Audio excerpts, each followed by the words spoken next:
the work on this job happens so quickly that we're excavating, installing, and backfilling sometimes in a day. So if you're going to rely on a weekly or, monthly flight, you're going to miss so much of what we're putting in the ground.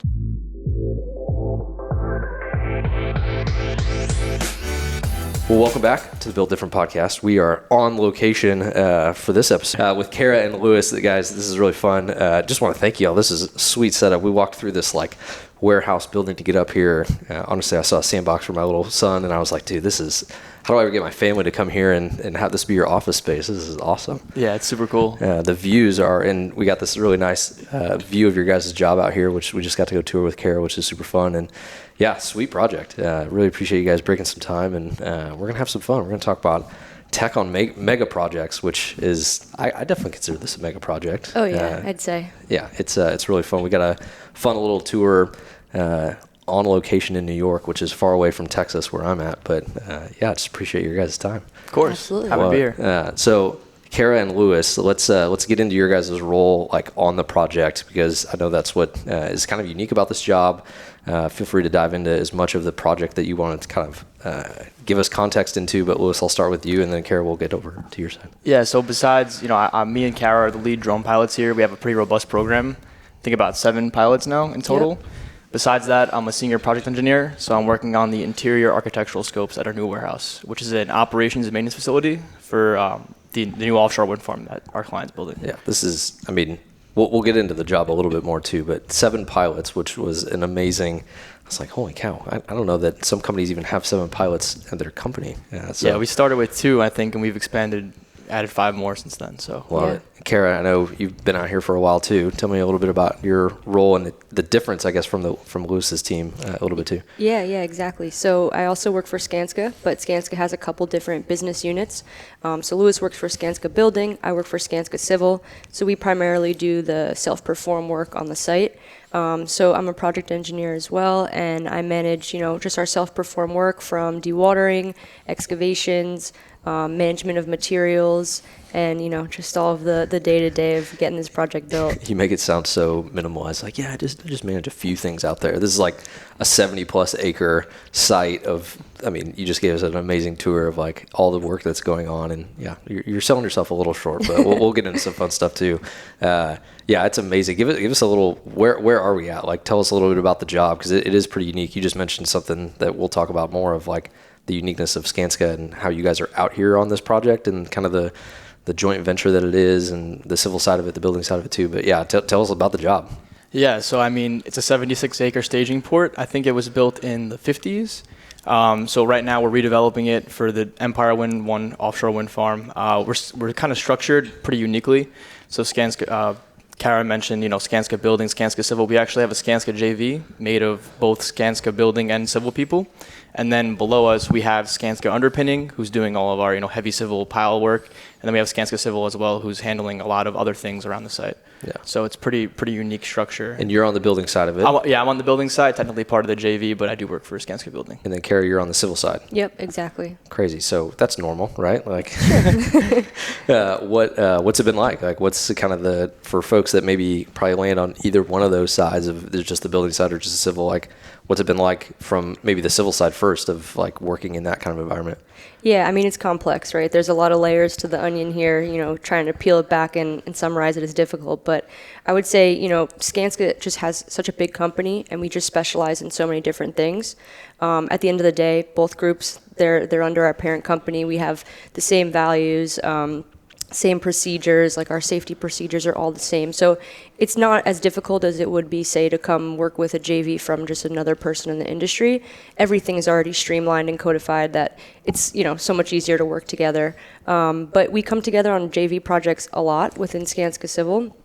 And Skanska Building. So some examples would be Moynihan Train Hall, at Penn Station was Skanska Civil and Building joint venture. LaGuardia Airport is another great example. So when we have these mega projects, one of our values is be better together, and we live it, right? So when we have something we really have to tackle and we need a wide range of expertise, we come together and we joint venture. Crazy. And what's it been like from your side of it on the building side? It's been great. It's definitely, been a very tight partnership, right? The management structure kind of makes it seem like Skanska Civil is more of a subcontractor, but it's not really that case. We work tightly with their management on a day-to-day basis, and it's really been like one large team. Well, you mentioned this a little bit earlier, but like what numbers-wise, so from a people standpoint, like how many are on the building side, how many are on the civil side? Like what does that dynamic look like? From civil, I'm not too sure. We got like 25 on the civil side. Building's about the same. So I think we have 50 to 60 people from Skanska on this project. 50? 50 to 60 in total. Wow. Okay. Yeah, and for then the building side. In total, between the JV. Okay, and then craft labor-wise, including all of our subs, we have up to 400 people here every day. And the 20 that you said on the civil, does that include the self-perform side of it? No, that's just our civil management team. Okay. Yep. And then how many self-perform under the Skanska civil? I'm getting all the phrasing right. It swings. It definitely swings. Right now, probably at about 100 or so. Wow. And what key kind of scopes are you guys self-performing? Yeah, so we self-perform all of the pile work, which is one of the biggest scopes of, supporting. We're installing crane pads at the end of the day that will support this port that will allow us to bring material on and off the port that the client will use when we're done. So the crane pads is one of our biggest scopes. And then along with that, it's the actual pouring of it after we do the piles. It's our mass concrete pours. So today, for example, I was telling Grant, we've got 600 cubic yards done in half a day today, which, no small pour, happens, just a casual. Of course, and it happens here about twice a week. So it's just every other day we're pouring 600 cubic yards. So we've got a lot going on there. We do all of the stockpile management. So this is a brownfield site. Whenever we, excavate, put a bucket in the ground, we have to manage that material. We have to test it. We have to make sure it's being properly handled after we, remove it from the site or reuse it. We have a crushing operation where, we're actually reusing some of the asphalt and concrete that was on site, mixing it, crushing it, and then reusing it as sub-base. So recycling it right here. We have a full dewatering scope, which is a major operation being on the waterfront here. Anytime any contractor digs on the ground, below 4 feet or so, they're going to encounter water. So we're handling 3,000 gallons per minute on this job site, just pumping water and treating it and making sure it's being handled accordingly. And then, we have miscellaneous substation pads that we pour. We have, some other, different scopes, but it's a demo scopes. It's You're like listing off all these things in your notebook here, and it's like pretty much everything. It's easier to list the things that we aren't doing, but pretty much the bulk of the heavy civil scope here. Totally. And on the building side of it, there is a physical building structure. That's correct. And that's what you guys are not only just managing that part of it, but obviously the whole site in itself. Yep. Yeah, so we have 70,000 square foot approximately operations and maintenance facility. We're managing top to bottom, right? All the structural steel, everything, obviously. And it all ties in with our marine work as well. So the marine work on this project is a really critical part because they're bringing in, undersea cables from 30 miles offshore all the way through the New York Harbor and then into the site. So we have the cable landfall area as well, which is really interesting. Not your typical job, No. is what I'm hearing. It is crazy just to even see like the rendering and going out and walking, a tenth of it maybe even today. Like, so because I think what I wanted to really hear from you too is like jobs like this obviously were built hundreds of years ago, tens of years ago without tools that you guys are, finding a ton of value in. But like, what do you feel like are like the critical things that you guys have found from the tech side of it that are just like, hey, these are like non-negotiables at this point? And I'm kind of teeing you up because you've gotten to tell me some of those, but like, for mega jobs, it almost becomes like the standard that people don't talk about. And it's like, oh, well, that just becomes what we always do. But yeah, like what are some of the things you guys are using out here that you have felt that have like led to, this is just, of course, like we always have to do this. Like, Kara, do you want to maybe take that one to? Yeah, being a 73-acre site in New York City, it's a very large job site for what we're trying to accomplish. We're in a congested area. We're not in the middle of nowhere. This is prime time right here. So the biggest challenge that we often face is just visualization of the job site. And I'm not going to drones just because, we like drones here. But it really is one of the answers. To be able to see 73 acres every single day, capture that, like Lewis said, we have 7 pilots. We fly every single day that we're here. And to be able to have a record of that, to be able to speak to work that was done the day before and actually show anybody what that work was, get your quantities from that work, overlay, do quality control, making sure you're in the right space. It's just invaluable, and you really would struggle to manage something like that just from the ground. You need that visualization, and the drones give us that extra layer. Yeah, I would definitely agree, especially on the safety front as well. Our site, we have so many different operations going on every day.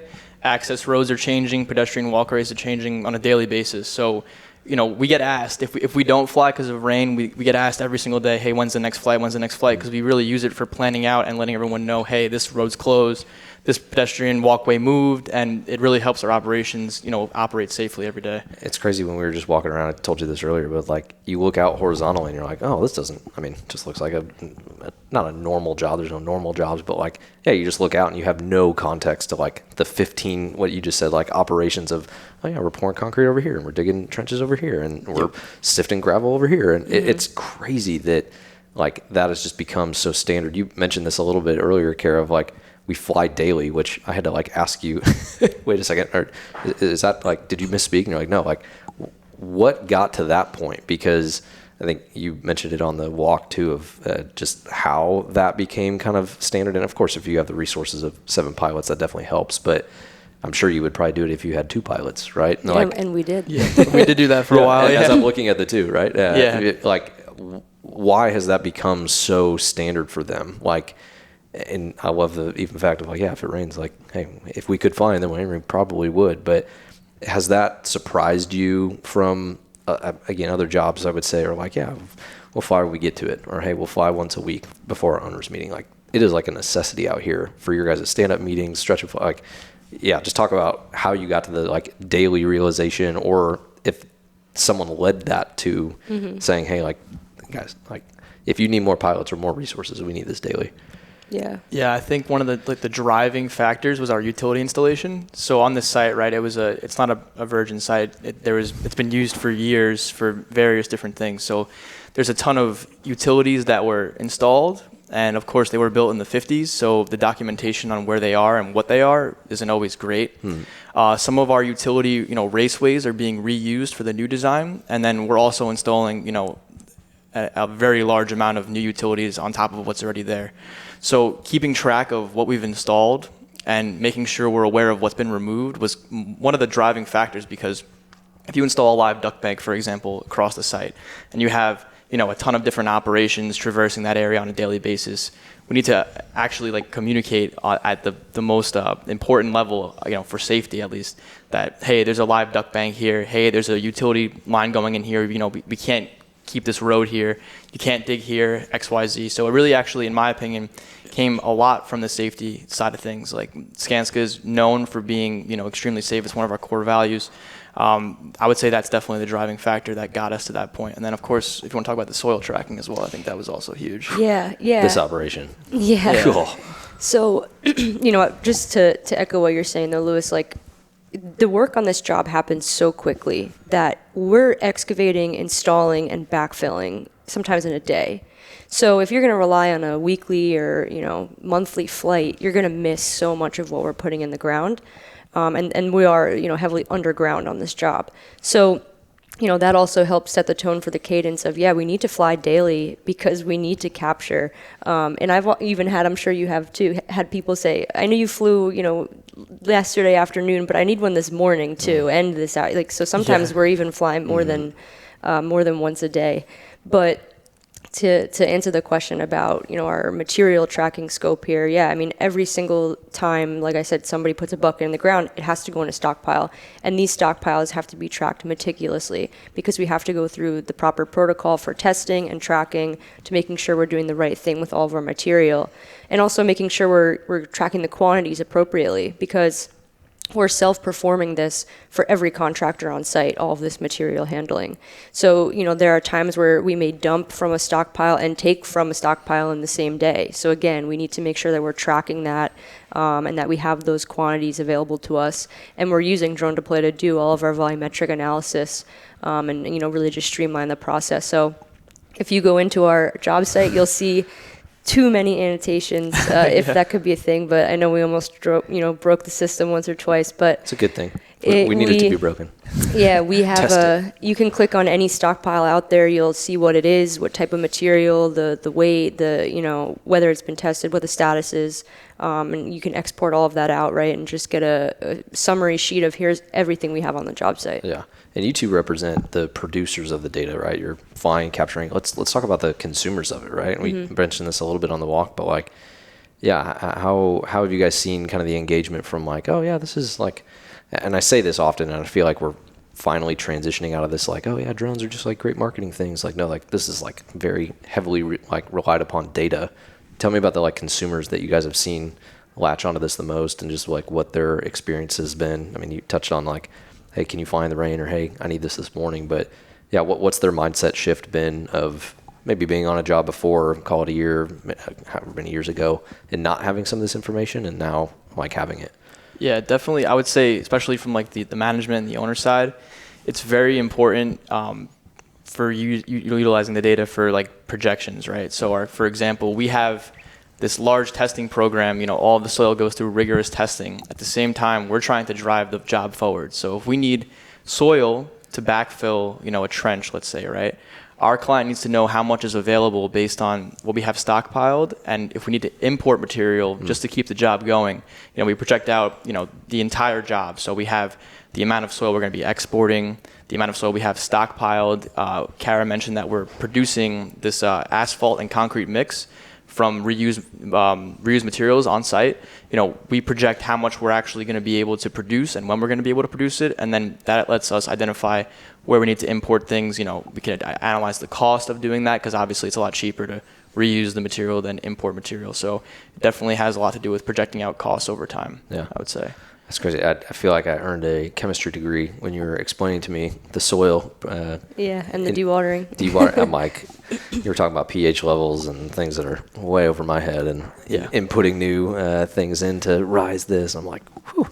I'm looking at that trench over there. That's a little bit more my bread and butter. But I'm curious. This question just popped in my mind of like, you guys you're younger and have seen a lot of tools kind of come up in this industry, and new platforms that can do new things. And we talked a little bit about this the other day about just the change management. Like, did you guys have a lot of these tools like and workflows set in place before the job like started? Have you changed a lot of these processes or even like platforms during the job? Like, I feel like to the pace of what you're explaining of how fast things go out there, it's like, hey, we got time to learn a new tool. We don't got time to like try something else. Like, was a lot of that set in place? Have you made some changes along the way to a current process, or have like adopted new tools? Like either of y'all, I don't know. That just I think it's been a lot of continuous improvement, right? So at Skanska, we have a pretty robust tech stack. We have a lot available to us, but it's kind of been really what exactly is the right tool for each job, right? And then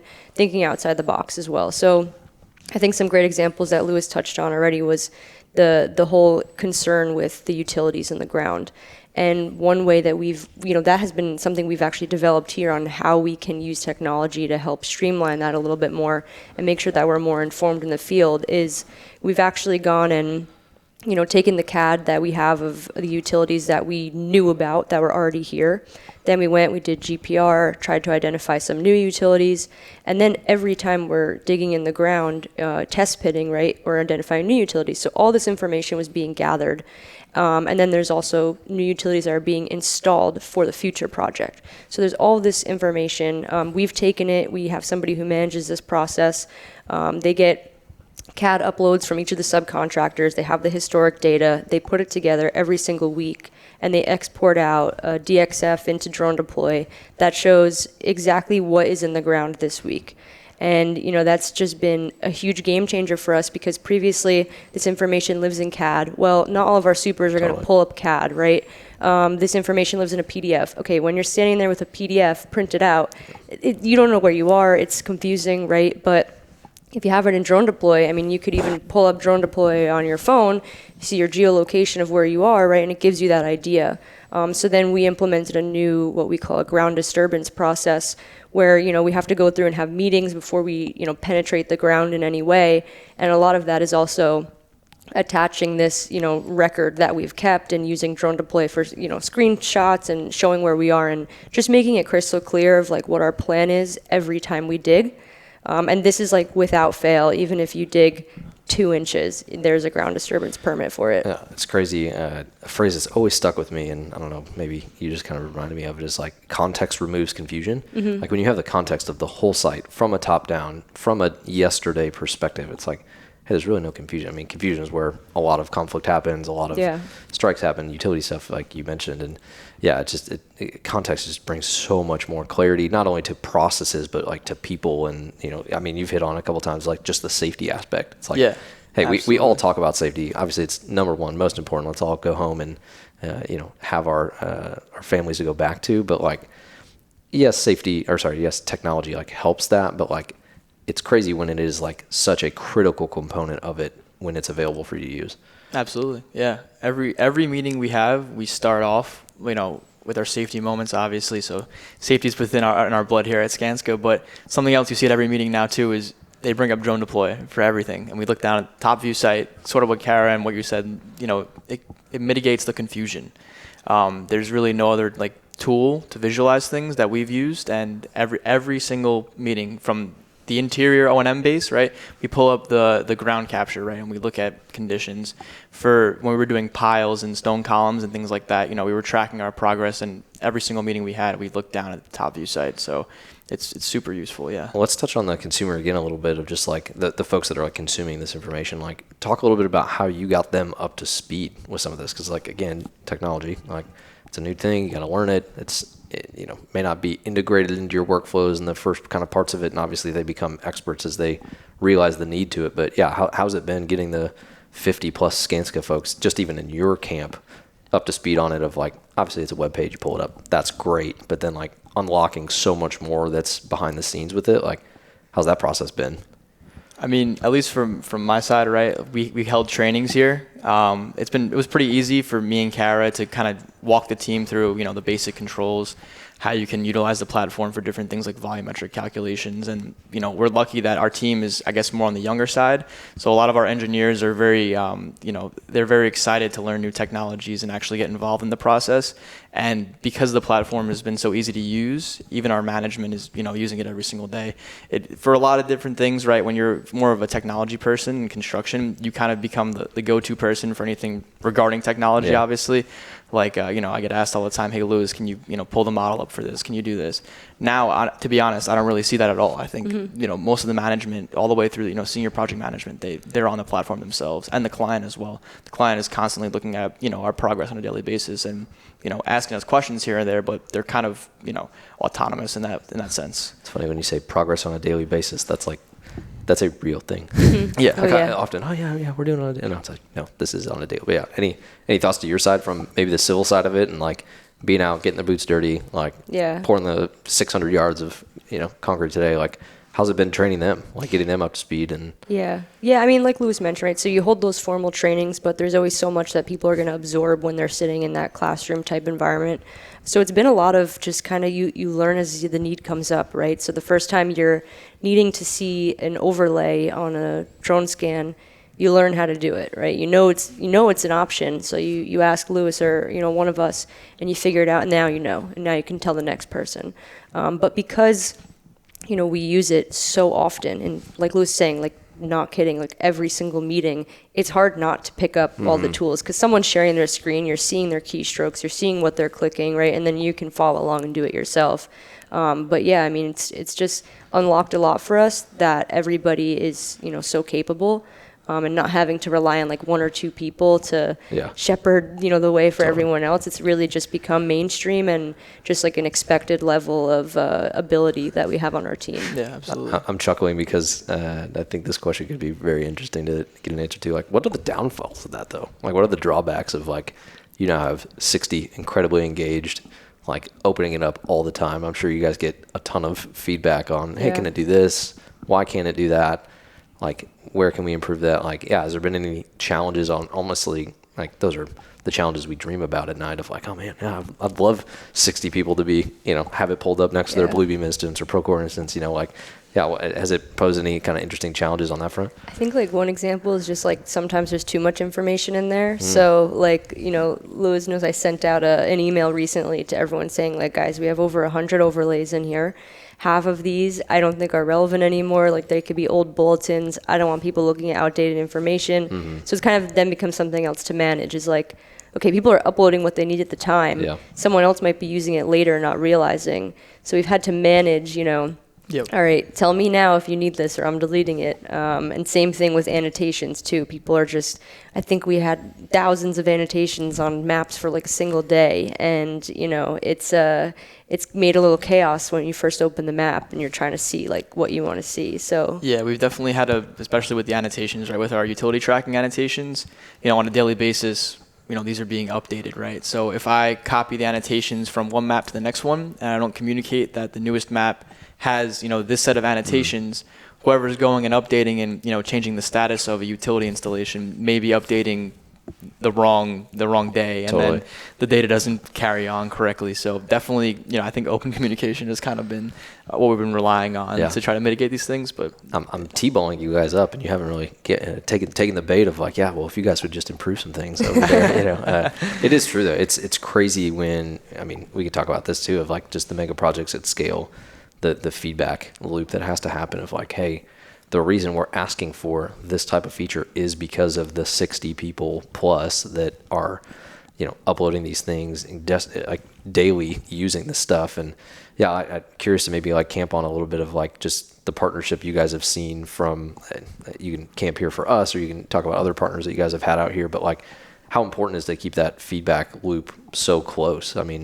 This isn't the first time we've been out on this job to kind of do some of those formal trainings and stuff, but yeah, like how important is that part of it, knowing that you guys can like tap the shoulder of, I feel like the relational aspect of tech partners doesn't get talked about often, where it's like, well, I'm shooting an email to support, or I'm shooting an email across, the way, and I hope they get to it kind of thing. But it's like on a job like this, like I hope they get to it is like, no, I'm flying daily, literally, So talk a little bit about that part of just the dynamic of the relational side of the tech partners that you guys have had out here.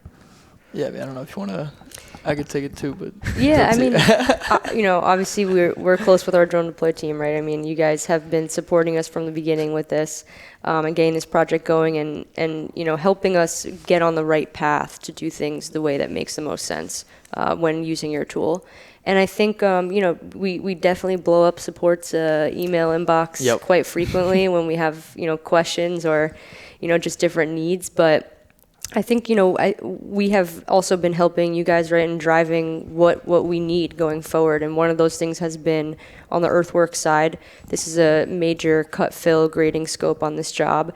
And we've been working, really closely, having meetings with your team about, here's what I would love to see as an earthwork contractor. Here are the dashboards that would help me. Here's the information that would help me. And, you guys have been awesome, and us working together to try to hone your tool and make it useful when it comes full-fledged. So looking forward. That wasn't an intentional, like, nice, kind of here. But no, the relational side of it is fascinating, because we didn't talk about this, of just like the procurement of tools. And it's like, talk about customer success teams. You certainly probably don't talk about support teams, and like the response rate, that probably doesn't get put in a proposal of the value that is. But no, it's a good part. Yeah, what are your thoughts? It's very valuable to Skanska. I can tell you that. Just my first 9 months at Skanska, I was in our emerging technology and VDC program. We have a rotation program here at Skanska. So, I was a part of, demoing different products, and I would definitely say that partnership is extremely valuable for us, because sort of what Kara said, right? We kind of view ourselves as on the cutting edge of innovation in our industry, and we really need that partnership to help, drive the products that we're using to be better, as well as the products, to help us be better as well. So, that's kind of something that we look for when we're looking for a partner. And I think, here's a good example of, a tool that has that relationship with us. Yeah, I feel like a lot of people talk about partnerships, and that's a good word. I think it fits pretty accurately, because it's a give and take. Like, we obviously want to make the product better, but we also want to make you guys better, and that's a hard thing of, seeing the usage that you have and obviously justifying it. Like, of course that makes sense. Like, that we would love to do those things, and, to come out here early on and to come out here on a basis that makes sense to support that is just something that, I think not goes unnoticed, because mega projects do get a little bit different of an eye, but I think you got to back up your talk with action. Of like, hey, have you physically been out here? Like, how many times have you been out here? Which is important. I want to kind of land the plane a little bit in the sense that I'm curious to hear from you all. Like, has there been anything that's like surprised you on this job? Like anything that's How much time do we have? Yeah, right. I feel like that's a softball question too, but like surprised in the sense of maybe let's like keep it in the camp of like the tech side of it, because I'm sure there's tons of unsurprises. You were talking about digging up tires and things that you wouldn't have expected from a civil side of it. But yeah, anything that you guys are going to take away from this that you're like, I didn't see that coming in. Obviously, it was a challenger that we overcame it. But yeah, anything like, I mean, you're not done yet, so I'm sure there's a surprise that'll pop up. But I mean, from the tech side, I would say just I was really surprised by how well our team adapted or adopted the technology that we're using with the drones, right? So on other projects, for example, we'll get called out for 1-day flight, right? We put the data in and then, the team uses it. But our team is extremely engaged and actually like asking us, hey, how can we use the platform for this? How can we do this? Did you fly today? Like we touched on earlier.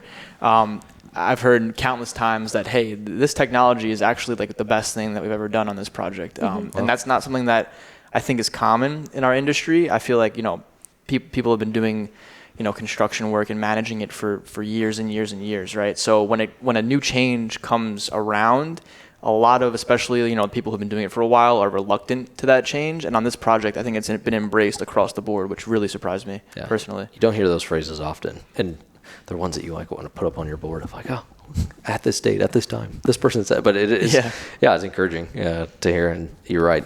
It's not often, but definitely put it in the memory box of like, hey, that's awesome to hear. Any thoughts from your end? Yeah, I mean, I would agree, especially like, sometimes it's the people that you never thought would even be interested in the drone, right? And they're like the number one, like, when's the next map coming out? Like, they're all over it. So it's definitely been surprising in that. And then also just, I think what we've done here in terms of sharing the data, I think a lot of times I've seen jobs where people don't want to share. Like they want to, maybe fly just for their team or just for the, survey team or the data team or whatever. But here, I mean, at Civil and at Skanska and with the JV, like this is one team. So half of our pilots are building pilots, half are civil pilots. We share with each other. We share with a client. We share with our subcontractors.